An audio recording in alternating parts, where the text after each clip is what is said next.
मुझ पर तरस मत दिखाए जिंदगी, मुझ पर तरस मत दिखाए जिंदगी, मैं कोई बेचारा नहीं हूं। तेरी आंखों में आंखें डाल के, तेरी आंखों में आंखें डाल के तेरे सामने खड़ा होकर लड़ूंगा, मैं अभी हारा नहीं हूं। जय हिंद दोस्तों, मैं सतीश सैन एक बार फिर से गिरनार एकेडमी के ऑनलाइन प्लेटफॉर्म पर आप सभी का बहुत बहुत स्वागत करता हूं। और एक बार फिर से मैं हाजिर हूं मॉडल पेपर नंबर 6 लेकर, जिसमें अपन डिस्कस करेंगे बेहतरीन 15 क्वेश्चन। ठीक है, तो शुरुआत करते हैं पहले क्वेश्चन से।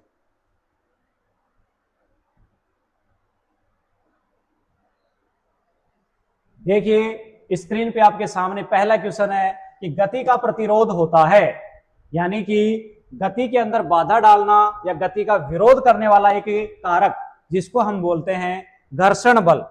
गति का प्रतिरोध क्या होता है इसमें? घर्षण बल। तो देखिए इसमें दोस्तों हमारा राइट ऑप्शन रहने वाला है घर्षण बल।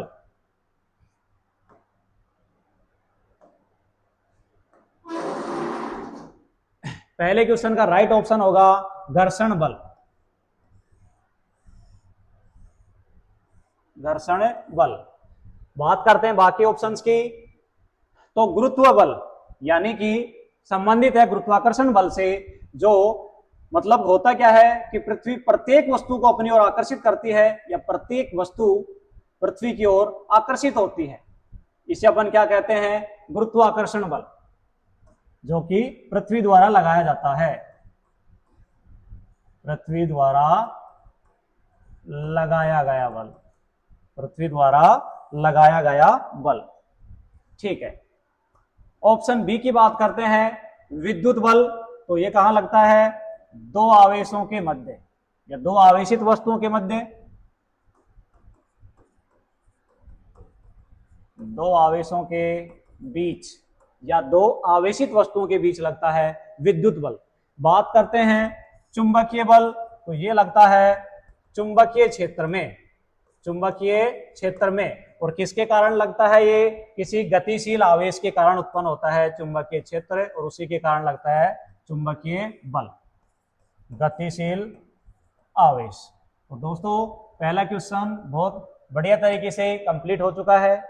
बढ़ते हैं नेक्स्ट क्वेश्चन की ओर। विलयन होता है, ऑप्शन देखते हैं। ऑप्शन ए है केवल विलय का घोल, ऑप्शन बी है केवल विलायक का घोल, ऑप्शन सी है विलय व विलायक का घोल, ऑप्शन डी है उपरोक्त में से कोई नहीं, यानी इनमें से कोई नहीं। तो देखिए इसका राइट आंसर हमारे पास होगा विलय एवं विलायक का घोल, विलय एवं विलायक का घोल। देखो विलयन कैसे बनता है? विलय प्लस विलायक इक्वल टू विलयन, इक्वल टू विलयन। ध्यान दीजिए इसमें जो विलय होता है ये कम मात्रा में होता है, विलायक होता है ज्यादा मात्रा में। ठीक है, जैसे अपन बात करें इसके एग्जाम्पल की, जैसे नमक का घोल अपन बनाते हैं, तो इसमें अपन क्या करते हैं? नमक प्लस पानी बन गया हमारे पास नमक का घोल, नमक का घोल। तो इसमें आप देख सकते हो दोस्तों, नमक इसके अंदर होता है विलय, पानी होता है विलायक, और नमक और पानी के घुलने से बनता है नमक का घोल, ये कहलाएगा इसका विलयन। तो हमारा राइट आंसर क्या होगा इसमें? ऑप्शन सी, विलय एवं विलायक का घोल। ठीक है, तो चलते हैं अगले क्वेश्चन की ओर। देखिए दोस्तों, पादप में वृद्धि हार्मोन क्या है? ऑप्शन है हमारे पास ऑक्सिन, जिब्रेलिन, साइटोकाइनिन या एथिलीन। तो देखो अगर अपन बात करें पादपों में वृद्धि हार्मोन की, तो दोस्तों उपरोक्त ए, बी और सी ये तीनों ही एक प्रकार से वृद्धि हार्मोन होते हैं। इनके बारे में देखो मैं आपको बताता हूं। ऑक्सिन हार्मोन ये क्या करता है? पादप की कोशिका में वृद्धि करता है। क्या करता है? कोशिका में वृद्धि करता है। जिब्रेलिन तने में वृद्धि करता है, तने में वृद्धि करता है। और साइटोकाइनिन होता है क्या? कोशिकाओं में विभाजन करता है, कोशिका में विभाजन। एथिलीन क्या होता है? फलों को पकाने का एक रसायन, फलों को पकाने वाला रसायन, कच्चे फलों को पकाने वाला, फलों को पकाने वाला रसायन। तो देखिए इसमें दोस्तों ऑप्शन वैसे ए बी सी तीनों इसके राइट आंसर हो सकते हैं। अगर हम बात करें भाई पौधे में जो वास्तविक वृद्धि हो रही है, यानी एक प्रकार से तने में वृद्धि हो रही है, तो इसका राइट ऑप्शन जाता है जिब्रेलिन हार्मोन। क्या रहेगा? Gibberellin hormone. ठीक है दोस्तों, तो 18वें का राइट ऑप्शन होता है जिब्रेलिन हार्मोन।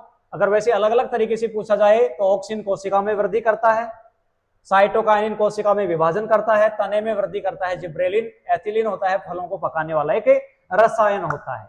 ठीक है, तो बढ़ते हैं अगले क्वेश्चन की ओर। शरीर के किस भाग में सर्वाधिक मांसपेशी होती है, या सर्वाधिक मांसपेशी किस भाग से जुड़ी हैं? तो देखिए राइट ऑप्शन की यदि हम बात करें तो इसमें सर्वाधिक मांसपेशी होती है पीठ के अंदर या रीढ़ की हड्डी में। सर्वाधिक मांसपेशियां मसल्स कहां पर होती हैं? पीठ में या रीढ़ की हड्डी में होती हैं। हाथ की बात करें मांसपेशियां बिल्कुल इसमें भी होती हैं, लेकिन अपेक्षाकृत रीढ़ की हड्डी से कम। पैर में भी होती हैं मांसपेशियां, लेकिन रीढ़ की हड्डी में सर्वाधिक होती हैं, और कमर में भी होती हैं, लेकिन इसकी तुलना में कम होती हैं। तो हमारे पास राइट ऑप्शन क्या रहेगा? पीठ या रीढ़ की हड्डी। ठीक है दोस्तों, आगे बढ़ते हैं। बाह्य निषेचन किसमें होता है?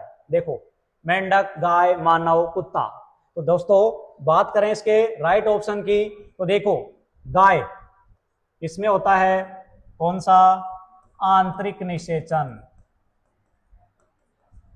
आंतरिक निषेचन। मानव के अंदर भी क्या होता है?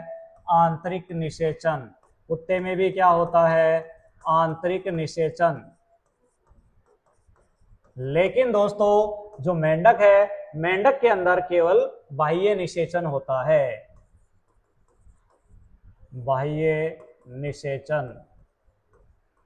ठीक है, तो हमारे पास राइट ऑप्शन इसमें क्या रहने वाला है? ऑप्शन ए, यानी कि मेंढक। ठीक है दोस्तों, तो देखते हैं अगला क्वेश्चन। देखिए फल का निर्माण किससे होता है? एक बहुत ही शानदार अच्छा क्वेश्चन है कि फल का निर्माण किससे होता है। तो देखिए दोस्तों इसका राइट आंसर होने वाला है अंडाशय।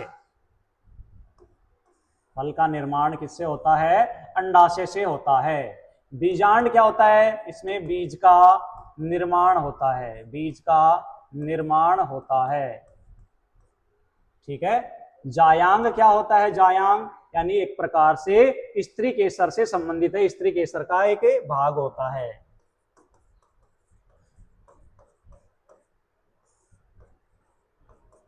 स्त्री केसर का भाग होता है।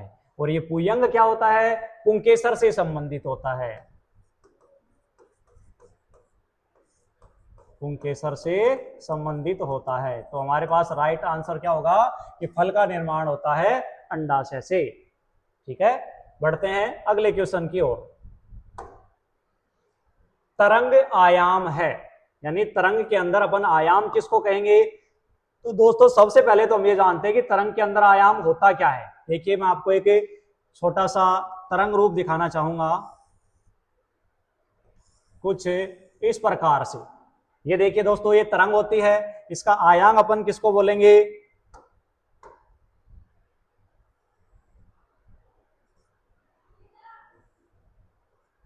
देखो दोस्तों इसके अंदर जो आप येलो तीर का निशान देख पा रहे हो, ये होता है इसकी माध्य स्थिति से अधिकतम विस्थापन। माध्य स्थिति से अधिकतम जो विस्थापन होता है इसको अपन कहते हैं आयाम। इसको अपन क्या कहते हैं? आयाम। तो इसमें देखो डायग्राम से आपको समझ में आ गया होगा कि ऑप्शन हमारे क्वेश्चन का राइट ऑप्शन क्या होगा, सही उत्तर क्या होगा। देखो माध्य स्थिति से लिया गया अधिकतम विस्थापन क्या कहलाता है? आयाम कहलाता है। तो इसके अंदर देखो हमारे पास जो राइट ऑप्शन होने वाला है, राइट ऑप्शन इसका क्या होगा? राइट ऑप्शन होगा इसका बी। राइट ऑप्शन इसका क्या होगा? बी। ठीक है, चलो बाकी ऑप्शन डिस्कशन करते हैं अपन। दूरी में परिवर्तन की दर। दूरी में परिवर्तन की दर। तो देखिए दूरी में परिवर्तन की दर क्या होती है? चाल। दूरी में परिवर्तन की दर को अपन कहते हैं चाल।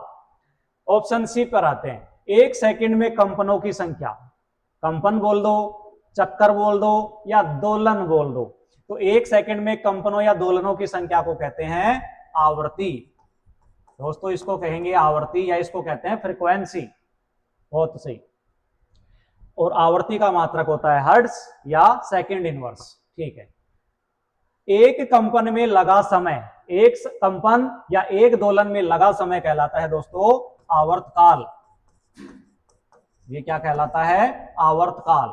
अगर यदि दोस्तों अपन बात करें आवर्तकाल और आवर्ती में, तो इसमें क्या रिलेशन होता है कि आवर्ती इक्वल 1/आवर्तकाल। आवर्ती आवर्तकाल का व्युत्क्रम होती है। तो बहुत बढ़िया तरीके से चारों ऑप्शन इसके क्लियर होते हैं दोस्तों। उम्मीद करते हैं आपको सॉल्यूशन समझ में आया होगा। बढ़ते हैं अपन अगले क्वेश्चन की ओर। देखिए, सर्वाधिक स्थितिज ऊर्जा किसमें होती है? हमारा क्वेश्चन क्या है कि स्थितिज ऊर्जा का मान सबसे ज्यादा सर्वाधिक किसमें होता है? तो देखो दोस्तों, अपन बात करें राइट ऑप्शन की, सबसे पहले अपन बात करें तो सही उत्तर इसका क्या होगा? देखिए, इसमें होगा चाबी भरा खिलौना। राइट ऑप्शन क्या होने वाला है इसमें? चाबी भरा खिलौना, यानी कि ऑप्शन नंबर बी इसका सही उत्तर है। बात करते हैं बाकी ऑप्शंस की, तो चलता हुआ हथौड़ा। तो देखो हथौड़ा गति कर रहा है, तो दोस्तों इसके अंदर क्या होने वाला है? कौन सी ऊर्जा होगी इसमें? गतिज ऊर्जा होगी।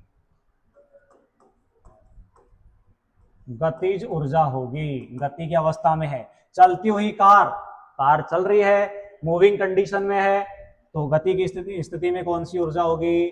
गतिज ऊर्जा, यानी कि काइनेटिक एनर्जी होगी इसमें भी। नदी का पानी, दोस्तों देखिए नदी का पानी भी एक प्रकार से क्या कर रहा है? बह रहा है। तो बहते हुए पानी में पानी की कैसी अवस्था है? गति की अवस्था है, तो इसके अंदर भी क्या होगा? गतिज ऊर्जा होगी। अगर यदि पानी मान लो एक ऊंचाई पर स्थित है, तो पानी की ऊंचाई के कारण उसमें होती है स्थितिज ऊर्जा। जैसे अपन बांध बनाकर पानी रोक दिए जाते हैं ऊंचाई पर, तो वहां उस बांध के पानी में कौन सी ऊर्जा होगी? स्थितिज ऊर्जा होगी। यहाँ पर बात हो रही है नदी का पानी, तो नदी अपने को पता है बहती है, पानी गति की अवस्था में है, तो यहाँ पर ऑप्शन के अनुसार क्या हो जाएगा? इसका आंसर गतिज ऊर्जा होगा। और यहाँ से राइट आंसर इसका क्वेश्चन 23 का कितना आ रहा है? चाबी भरा खिलौना। ठीक है दोस्तों, चलते हैं अगले क्वेश्चन की ओर। शरीर में हड्डियों में ऐंठन होने का कारण या थकान का क्या कारण है? मतलब ऐंठन या थकान का कारण क्या होता है शरीर में, जो थकान होती है मांसपेशियों में? तो देखिए दोस्तों, इसका राइट ऑप्शन की अपन बात करें तो इसका सही आंसर होने वाला है लैक्टिक अम्ल, यानी लैक्टिक एसिड। लैक्टिक अम्ल या लैक्टिक एसिड। आपको मैंने बताया है कि लैक्टिक अम्ल किसमें पाया जाता है? दही में, खट्टे दूध में, या व्यायाम करते समय मांसपेशियों में भी क्या पाया जाता है? लैक्टिक एसिड या लैक्टिक अम्ल पाया जाता है। सिट्रिक एसिड, सिट्रिक एसिड यानी कि सिट्रिक अम्ल किसमें पाया जाता है? खट्टे फलों में। किसमें पाया जाता है? खट्टे फलों में, नींबू संतरा वगैरह।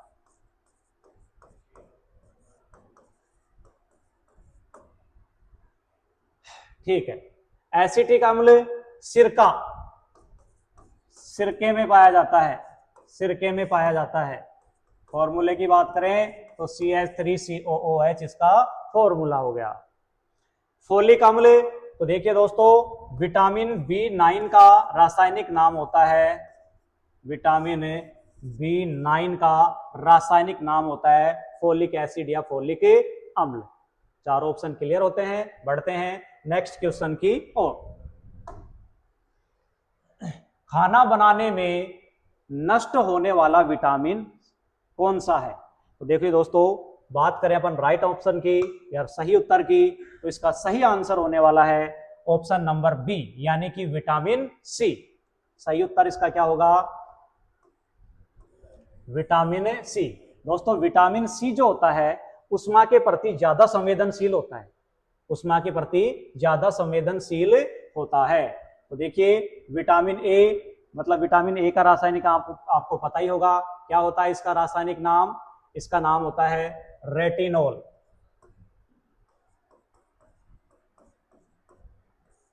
रेटिनोल, कैल्सिफिरोल, ठीक है। विटामिन डी के अंदर क्या होता है, रिकेट्स रोग हो जाता है, हड्डियां मुड़ जाती हैं।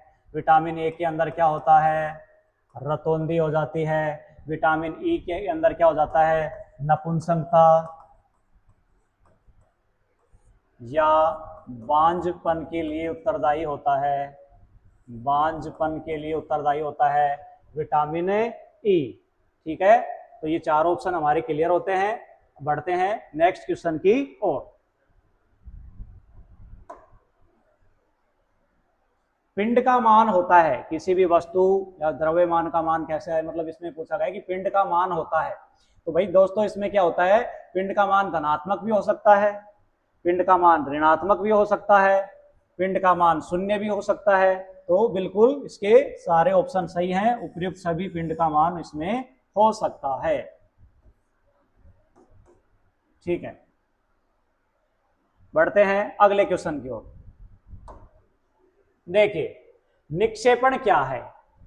निक्षेपण एक प्रोसेस होती है, प्रक्रिया है, जिसके अंदर अपन बात करें क्या होता है, पदार्थ का गैस से ठोस में बदलाव होता है। गैस से ठोस में, गैस से ठोस में पदार्थ बदलता है, इस प्रक्रिया को अपन कहते हैं निक्षेपण। अब अपन बात करें जैसे पदार्थ का ठोस से द्रव में बदलना, जैसे बर्फ का पानी में बदलना, तो इसको अपन क्या कहेंगे, गलन की प्रक्रिया भी कह सकते हो। ठोस से गैस में बदलना, इसको आप क्या कहोगे, ठोस से गैस में, मतलब बिना द्रव में बदले, तो इसको आप क्या कहेंगे, ऊर्ध्वपातन, ऊर्ध्वपातन कहेंगे। द्रव से गैस में, इसको कहोगे आप वाष्पन। ठीक है, तो निक्षेपण के लिए राइट आंसर क्या हो गया, गैस से ठोस में बदलना। ठीक है, नेक्स्ट क्वेश्चन देखते हैं कि रेलगाड़ी व कार में से किसे रोकने के लिए बल ज्यादा लगाना पड़ेगा। तो दोस्तों इसके अंदर देखते हैं, अगर बात करें अपन रेलगाड़ी और कार की, तो रेलगाड़ी का जो होता है द्रव्यमान बहुत ज्यादा होता है। रेलगाड़ी का द्रव्यमान क्या होता है, बहुत ज्यादा होता है। तो आपको पता है संवेग की परिभाषा से P बराबर mv, जिस भी वस्तु का यदि संवेग का मान ज्यादा होगा, m का मान ज्यादा होगा, तो उसके लिए क्या होगा, P का यानी संवेग का मान भी क्या होगा, ज्यादा होगा। तो इसलिए दोस्तों रेलगाड़ी को रोकने के लिए ज्यादा क्या होगा, बल लगाना पड़ेगा। रेलगाड़ी के लिए बल का मान क्या होगा, ज्यादा, क्योंकि इसका द्रव्यमान भी ज्यादा है और इसका वेग भी ज्यादा है, जिसके कारण इसका क्या होगा, संवेग ज्यादा होगा। तो राइट ऑप्शन क्या रहेगा हमारा, रेलगाड़ी। ठीक है, बढ़ते हैं अगले क्वेश्चन की ओर। देखो चाकू से काटी जाने वाली धातु है। तो दोस्तों जो क्षार धातु होती हैं, क्षार धातु जैसे कि पोटेशियम, सोडियम, इस प्रकार की धातुएं बहुत सॉफ्ट होती हैं, नरम होती हैं, चाकू से आसानी से काटी जा सकती हैं। क्षार धातुएं, क्षारीय मृदा धातु ये इतनी सॉफ्ट नहीं होती, नरम नहीं होती, चाकू से नहीं काटी जा सकती है। संक्रमण धातु भी नहीं काटी जा सकती है, इसके अंदर एंथेनोइड और लैक्टेनोइड तत्व शामिल हैं। आंतरिक संक्रमण तत्व भी बिल्कुल चाकू से नहीं काटे जा सकते हैं। तो हमारा राइट ऑप्शन रहेगा क्षारीय धातु या क्षार धातुएं। देखो अगला क्वेश्चन, औसत चाल या औसत वेग का मात्रक क्या है। तो देखो दोस्तों औसत वेग का सूत्र क्या होता है, औसत वेग बराबर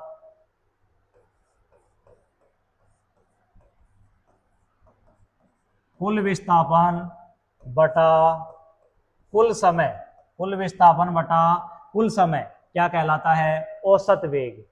ठीक है, तो दोस्तों इसी सूत्र के आधार पर अपन इसका मात्रक देखते हैं। विस्थापन को किससे मापते हैं अपन, मीटर से, समय को सेकंड से। तो हमारे पास अगर बात करें औसत चाल या औसत वेग का मात्रक, तो ये होता है मीटर प्रति सेकंड, यानी कि ऑप्शन बी इसका राइट आंसर होगा।